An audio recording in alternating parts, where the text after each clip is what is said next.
All right, you guys, welcome to another episode of the Game of Food podcast. I have a special guest, my pastor from my church. This is the Game of Food. This is the Game of Food. We're helping real people get real results with delicious food. Real food. Live from Spencer's home studio, podcasting to the world. This is Game of Food. And here's your host, Spencer Frederick. So like I said, I have Kyle Bartholic here on the Game of Food podcast. Kyle, thanks for being here. Yeah, Spencer, thanks for inviting me, man. Excited. Yeah, we have some fun topics. So, with S7 Wellness, which a lot of my listeners know, I run that. They want to combine the worlds of God, Jesus, the Bible, and, health, fitness, and nutrition and stuff. So I figured who better than Kyle, my lead pastor, and so many months ago baptized me as well. So that was pretty fun. That was an honor. And, the way that we describe baptism at our church is that it doesn't, seal you into the faith or make your salvation extra sticky, but it's a public proclamation of a private commitment. And so, so neat to walk alongside of you and with you in that. And I don't know if I'll add anything helpful to this conversation today, but, it's just good to be out of the office and hanging out with you. So excited to be here, man. Exactly. Well, first, before we get into it, though, I kind of want my audience to get to know you a little bit. So if you could kind of give your background, where you come from, and why you do ministry. Is that the right way to say that? Okay. Yeah, so I grew up in Pittsburgh, Pennsylvania, and so grew up out on the East Coast, and so actually both my wife and I did. So we're both from Western Pennsylvania area, very blue collar, steel working.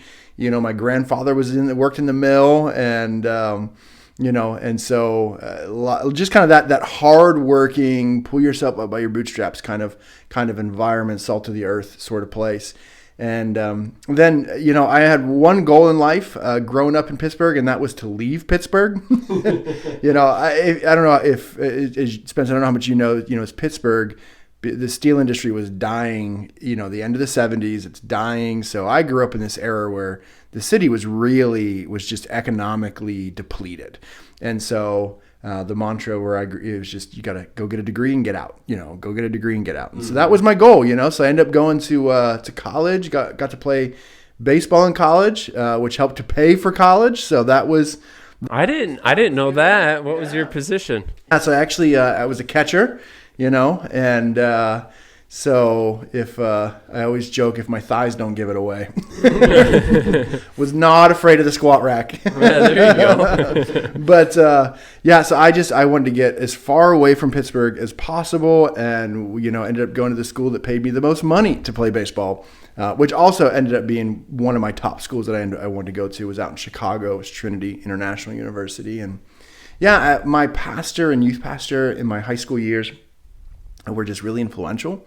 And so they had invited a whole bunch of us to be in leadership in youth group and at church. And going into my senior year, I thought I was going to go be an engineer because that paid a lot of money and it got me out of Pittsburgh, but then felt in that season just this call and invitation onto my life to step into ministry. But a lot of that was through the men that were mentoring me in my life at that time. So my youth pastor, my pastor, some of my friends, their dads who are really spiritually mature, just invested into me. And so I think a lot of that came out of that season, a lot of intentionality from people.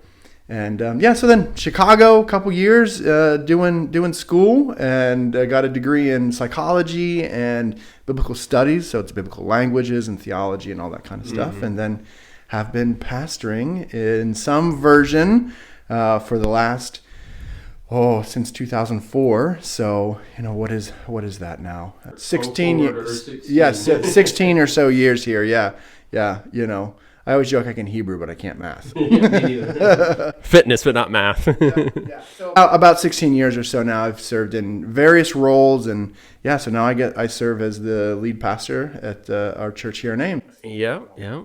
and recently completed your master's. I think I saw that. So you've been busy. So we did. I ended up doing interesting educational journey, but I've always wanted to do a master's program. Part of it was I graduated undergrad in '08. If you remember '08, kind of a large economic thing going on at that time. Yeah. Mm-hmm. So I was going, make money or spend more money, and make money won out. So you had a neat opportunity and stepped into it, but always wanted to go do a master's degree. And so I ended up doing a two-year program in just under a year.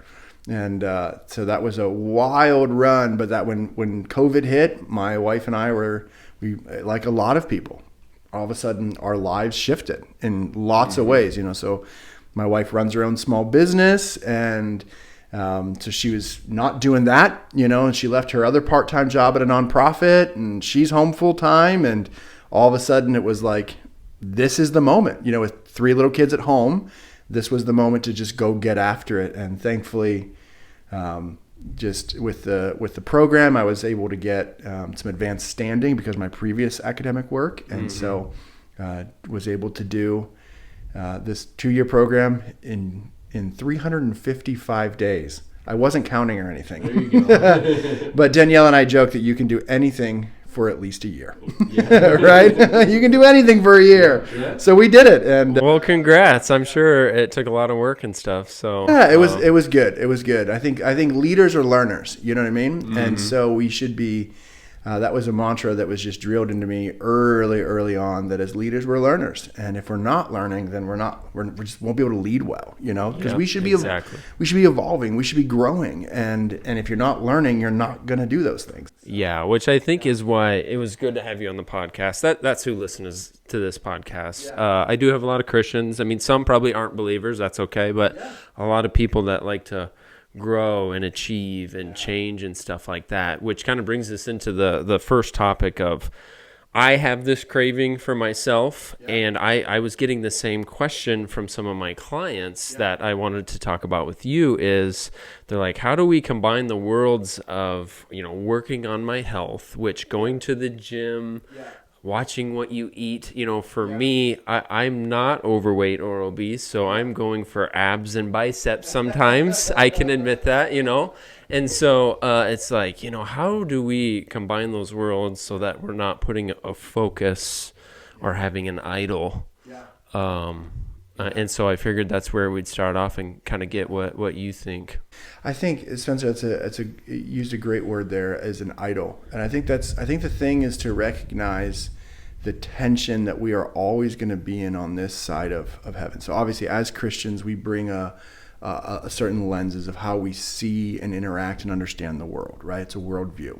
And so we believe that there is an age after this one. There's a life after this. And actually that life is eternal, right? So whatever we experience on this side of heaven is but momentary, and yet there is something greater yet ahead of us. And so, but what we have to recognize is that when we are on this side of that greater yet to be life, that our struggle is going to be with selfishness and self-centeredness and creating idols. And that's just making anything more important than the most important thing, and that's God, right? Mm-hmm. At least that's what we would say or understand, that the scriptures, the Bible teaches that God is the single most important being in the universe, because he authored it all. He created it all. Paul says that in Colossians, that Jesus is preeminent over all creation. He's first, and John tells us that he is the author of creation, John chapter 1. So as Christians, God should always be primary in our lives. His values, his thoughts, his precepts should be primary. This way we say it at our church is that we want to follow Jesus in a life-defining way, right? Mm-hmm. That means we want him to be saturated in every nook and cranny of our lives. So we have to always be careful. We got to recognize that tension, right? If we want to follow Jesus with our whole hearts, with what the Bible tells us, Matthew chapter 22, which is what Jesus said, is the single most greatest important thing ever, is to love God with everything that you are, and yet the tension is that on the other side of it is we like to put ourselves, very importantly at the center. And so that is a temptation that we're always going to have to walk. And I think it's a healthy thing for us to walk in that tension, so that I don't know about you, but if you ever feel like I never have quite conquered that tension. Am I doing this for me or am I doing this for God? I think that's an appropriate place to land. How do you wrestle with that tension? I'll tell you exactly what goes through my mind in some of my clients is I do feel closer to God, talk to him more, feel like I'm more in routine when I am working on my health and body and being active and stuff like that. But then I'm doing a crunch or something, or trying to increase my bicep by one more millimeter, then it's like almost like they conflict, and then if I don't do that though, then I feel like I kind of spiral lower, and so that's the battle they have. And I wanted your opinion on this story that I'll tell you. It was really cool. So I was at the gym, Ames Fitness, not too far from here.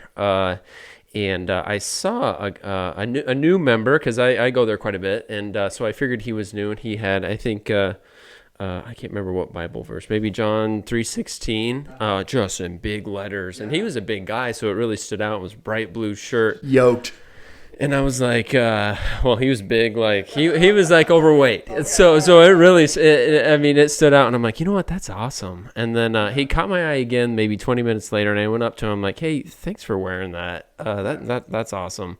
And he looked at me kind of like shocked, like, what's this guy going to say? Like I caught him off guard, and he just kind of nodded, and I just walked away. And then he came back up to me and he was like, you know what? Obviously I need to work on my health. And he kind of pointed at himself, and he said, I prayed and I asked God, I'm like, if I go to the gym to work on my health, is this an idol? And the answer he got, which, who knows if it's correct, sometimes it's hard to know when you get those answers, but he said, the answer he got was, yes, it's an idol, so bring me with you. And so he would wear those shirts, and actually then what I did is I got online. It just stuck in my head for weeks. I got online, purchased some shirts like Jesus is King, and there are some fitness brands that are putting a message or something, and so I started wearing them too.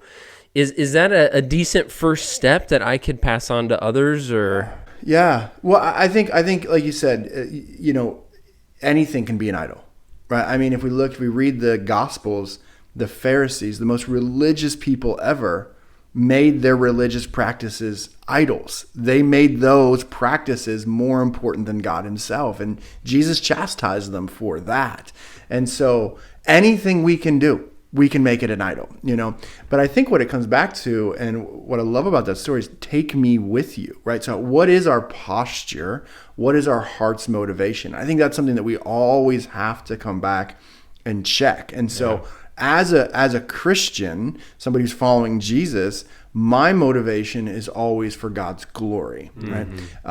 Can I bring God glory when I'm not in great physical health? Well, yes, of course, because people suffer all the time who are not in great physical health, whether it's by a product of their choices or by not a product of their choices, right? We just live in a broken age, And so we don't have to be in peak physical condition to bring God glory, but we are called to steward the resources that God has given us. And what is one of the primary resources that God has given us? It's our physical body, right? And so Spencer, you're a dad, I'm a dad, right? It behooves me as a dad to take care of myself, right? While I'm getting good sleep, making good, dietary choices, getting exercise in there. Why? Because I want to be around for my kids. And it's not just that selfishly I love my kids. I want my kids to love Jesus. And so one of my primary responsibilities as a dad is to point them towards Jesus, And so I can't control all the things that happen to me, but I can steward this resource that God has given me And I think, going to, taking care of yourself. There's lots of ways to do that. And all of those are important in different seasons. Or some of them can be more important in different seasons. But yeah, in Genesis, it's what Adam and Eve are created to do. They're created to take care of this beautiful resource that God has given them. Part of that is themselves, right? I mean, what does God tell Adam in the beginning of the garden? He says, all of this is good for you, right? Just don't eat of the fruit of the tree. And really, it's not, the fruit isn't bad on the tree. I don't even know if the tree was evil. But what it is that there's no love if there's not a choice. And so God gives Adam and Eve the choice to continue to love him and follow him and trust him. And he's given them every reason to do that, or to elevate themselves as king of their own lives. And what do? Well, they put themselves at the throne, and it all falls apart, right? Mm-hmm. But interestingly, Adam's first job that he's given in the garden, work isn't bad because God gives Adam a job to do, right? Yep, so physical work is not bad. Going to the gym, working out, taxing our bodies, not bad. That happened before the fall, before sin. His first job is to name all the animals, and so he's stewarding, he's caring for this natural resource that God has blessed him with. And I think for us here today, one of those resources that we need to care for is our physical health. And when we do that, we can bless other people, right? Mm-hmm. So I think, how are we carrying God with us, right? How is he joining us in our everyday lives? And what is our motivation for that? It sounds like you're saying intentions. He knows your intentions. Yeah. So I should always be in the posture of checking my own motivations. Are they about me? Are they about making me greater? Or is it the prayer of John the Baptist that we see early in the Gospel of John, where John declares, "Here's Jesus, the Lamb, the Lamb of the Son of God." Right, the Savior is here. And yet he goes, less of me and more of you, right? Yeah. So is my motivation always less of me and more of Jesus? And am I stewarding the resources in my life? My physical health is one of those resources for God's glory, And so, so I think, how do you wrestle with your own motivation to work out and to be healthy and, all of that? Something I say to myself, and then I pass it on to my clients, is worldly things will never control me. Never. Yeah. Look, food, alcohol, drugs, even the gym. If I felt like it was getting in the way, see ya, I'm done. Yeah. I can do that. I'll do it. Yeah. And I want my good intentions, but it'll never control me. Which is kind of a good segue into the next piece, is when people do screw up. So what I see in my world is they screw up on their nutrition plan. Yeah. And I don't just mean a little bite of a cookie or something, just a full on binge to the point that they feel really bad about themselves. And I'll see messages where, they're kind of beating themselves up, and then it kind of spirals into multiple days. And I'm like, you know what? When I talk to Kyle, there's no... that he has to relate a little bit where somebody, sins, and then it spirals them down, and they're approached with that same situation, and they sin again, and it's like they're creating this streak. I believe that humans, we are what we did yesterday sometimes until we kind of snap out of it. So if we kind of get spiraling down, it kind of creates this long streak. And so I'm like, I wonder if Kyle has seen that like that. Somebody's like, hey, I'm in a bad spot. And what you say to kind of help pull them out that I could to others as well. Yeah, Spencer, I think that's a great question. I mean, it's almost what we're talking about is the idea of shame, Yeah. And what shame causes us to do is to run and hide. Yeah. Right? And yet the Bible over and over again tells us that what's done in the darkness needs to be brought into the light. Why? Because in the light, that's where there's healing.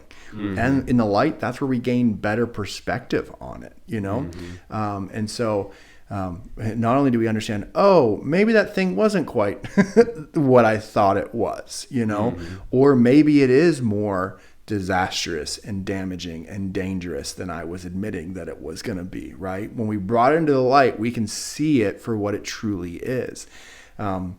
But, the reality is that we're all going to fall short, Mm-hmm. When you read the scriptures, there's nowhere in the Bible that says you or I are ever going to attain perfection in this life.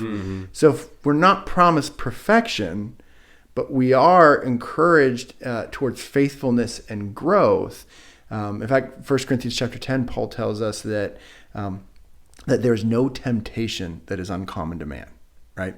And so what I always try to share with folks and say is like, imagine you're in our church, right? You've got 500 people in, one of our worship spaces, and you're sitting there thinking, I'm the only person that struggles with X, Y, or Z. I'm the only person that sinned in this way this week. Yep. No one else here understands. Man, that is such a lie, right?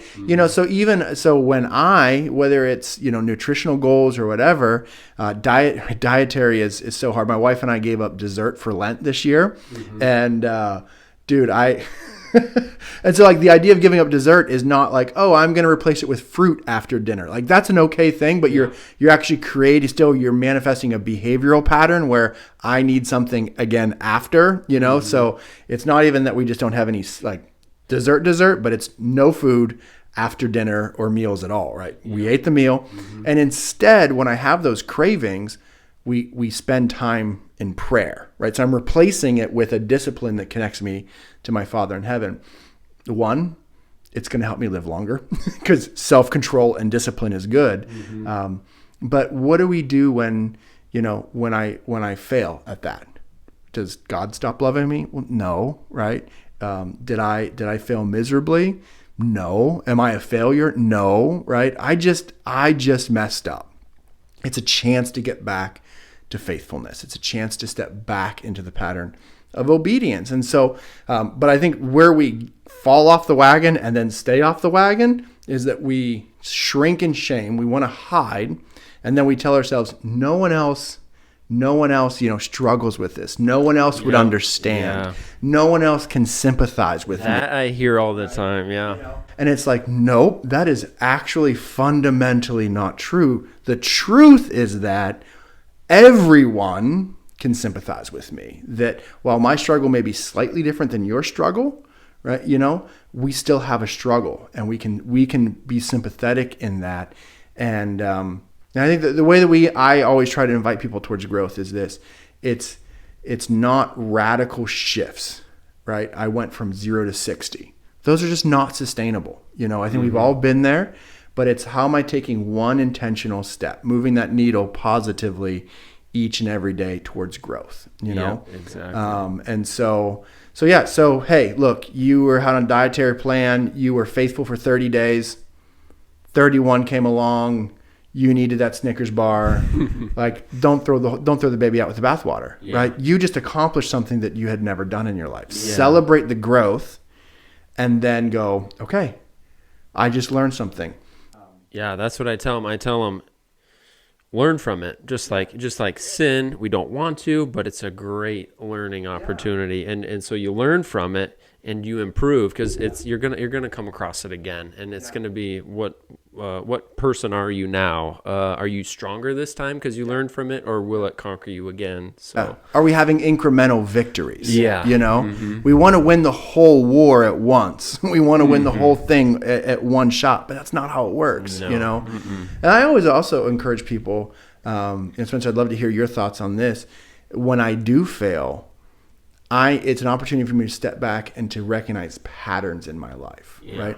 Did I enter into that habitual sin when I was tired, when I was angry, when I was frustrated, when I was lonely, when I was feeling depressed or feeling guilty? Certain environment, around certain people. Yep. So for me,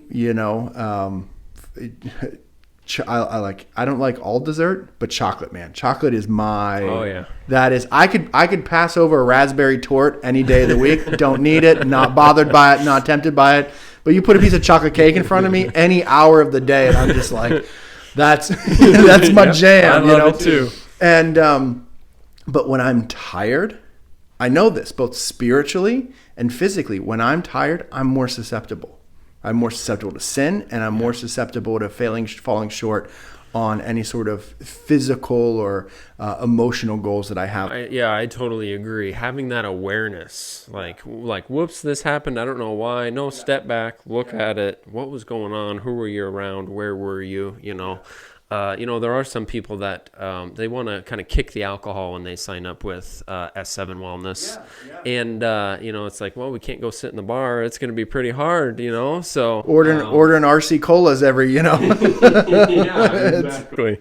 Yeah. And then the last piece of this, so a little more selfish, but I think my audience will enjoy this too. I have a lot of business owners, a lot of busy professionals and stuff. And so, for me, how do I point this business in the right direction? A question I asked you was like, how would Jesus run this business? Or if he was like, I wouldn't run your business, what advice do you think he would have for me, or even your own advice, just to kind of follow that path, so to speak? Yeah, and I think before we sat down, we started recording. You and I were talking about that a little bit, and it was I thought it was a really good question. It actually gave me some pause, and I was chewing on it and going, like immediately my mind launched into all these ethical implications, and sometimes we think of Jesus even if you're not a Christian, right? I think we look at Jesus and we go, as a historic figure, really good guy, positive teacher, loved people, cared for the least, challenged, religious and social authorities, really did, just a remarkable figure at that minimal level, So I think my mind went immediately to the ethical things, which sometimes you go, okay, how do you have business? And that's a whole other maybe podcast conversation. But then I was thinking in John chapter 4, verse 34, Jesus says that my food, the thing that sustains me, nourishes me, is to do the will of my Father who sent me. And in that, what Jesus is saying is that his whole life is wrapped up in exalting and glorifying the Father. And so I thought, well, how would Jesus run your business? He would want everything to exalt and glorify the Father, right? So how do you interact with your clients? Galatians chapter 5 tells us that when we're filled with God's Spirit, we grow in love and peace and patience and gentleness and self-control, So when I'm interacting with my clients or the people around me, am I modeling love and peace and patience and self? That doesn't mean we don't have truthful conversations, right? Or hard conversations. Jesus had some hard conversations, but it's about the way that we do that. Yeah. And there's all the ethical things about how we run our businesses.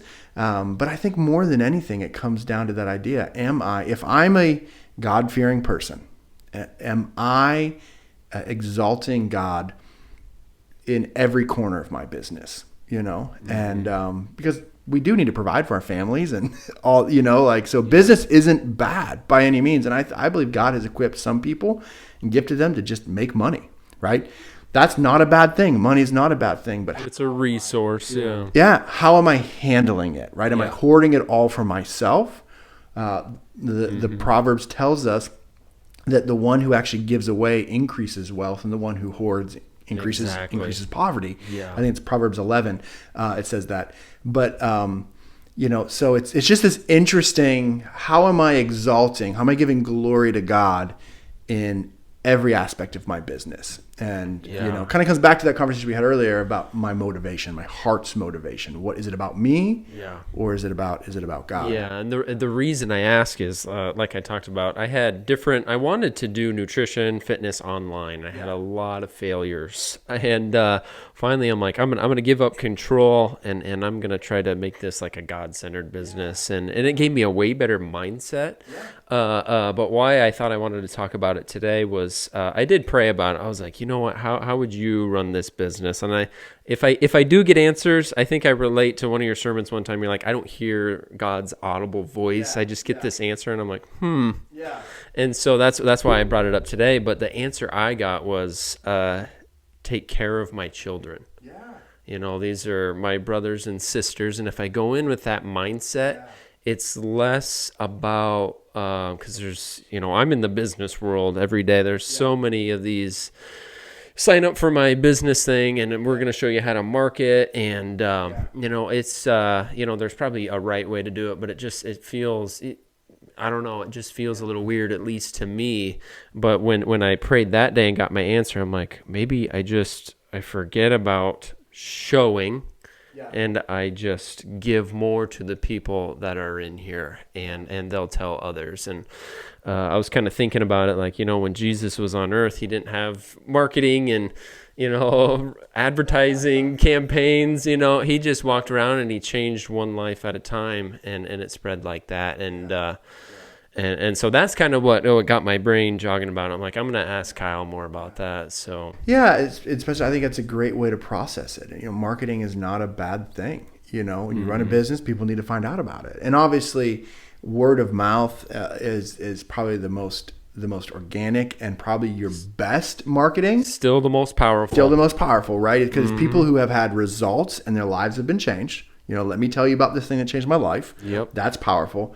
But I think as we wrestle through it as Christians, we have all come across, and we're incredibly attuned to it, and we can sniff it out. But marketing that overpromises and underdelivers, right? We can all think of that stuff.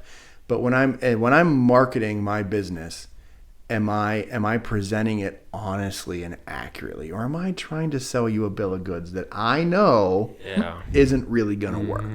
And in this social media world, it's common. It really is. I think that's why we're so perceptive at sniffing it out. Yep. But I think that's why then when we are authentic and genuine and wholehearted, even in our business pursuits, I think people, when they experience that, it resonates deeply within us. And as believers, you can go, man, it's not about me being an authentic or good person just to be a good person. It's about the one who's inside of me, who is making me good and filling me with a love that is inexhaustible because it comes from the infinite source of love. Yeah. And I think people really attach to that. So I love that. I love that about you as I've gotten to know you and how you interact and care for people, and even your motivation for your business. I see that in you. No, I appreciate it. No, I'm glad we talked about that. That makes me feel good, because in a business you can kind of get confused. Which direction should I go? Is it time to market? Is it not to? But I really don't think I'll do that. I think still the most powerful is taking care of somebody, and they tell somebody else. So those were the questions I had. I think my clients, I think the people listening, even if they're not my clients, would really appreciate it. So if you want more of Kyle, tune in to Christ Community Church, Facebook and YouTube. You still do your sermons live, I think, right? Yeah. So we simulcast and stream every single Sunday. Yep. CCAmes.org is our website. So Christ Community Church is a church. CCAmes.org, and you can watch live. You can go back and get any of the teachings on the website. They're all recorded and posted there and post. Yep. And then you have Beyond the Sermon podcast as well. I think I usually get a notification that you get it done Sunday night, but check for it Monday, I think. Yeah, we guarantee that it will be out Monday, but usually we record right after service. So we do this thing where you can actually text in questions during the sermon time, because we believe that God's word has the power to shape and change our lives. And so we want to create a dialogue around it, but that's really hard to do in an auditorium of 500 people. You can't just raise your hand and ask a question. So we encourage text in your questions, and then usually myself and another pastor on staff or one of our other staff members, we sit down afterwards and we walk through a bunch of the questions, and there's always good wrestlings and just people chewing on God's word. Some good challenging questions I've heard. Yep. Yeah. So then we sit down right after second service, and we've got 2 service hours, 9 and 10:45, and sit down there after the second hour and record it, and then usually get that uploaded. But I always promise by Monday. I like to under-promise and over-deliver. I've noticed that, because I'm like, oh, Sunday, I get a notification that it comes through. I'm like, well, he beat the Monday mark. So again, that's called Beyond the Sermon podcast, or also tune in live on Facebook and YouTube for Christ Community Ames Sunday sermons. So, well, thanks again, Kyle. I really appreciate this, and I guess I'll be seeing you Sunday. Hey, you know where to find me. Yep. Spencer, thanks for having me, man. Appreciate it. Enjoy the conversation. Yep. Thanks a lot.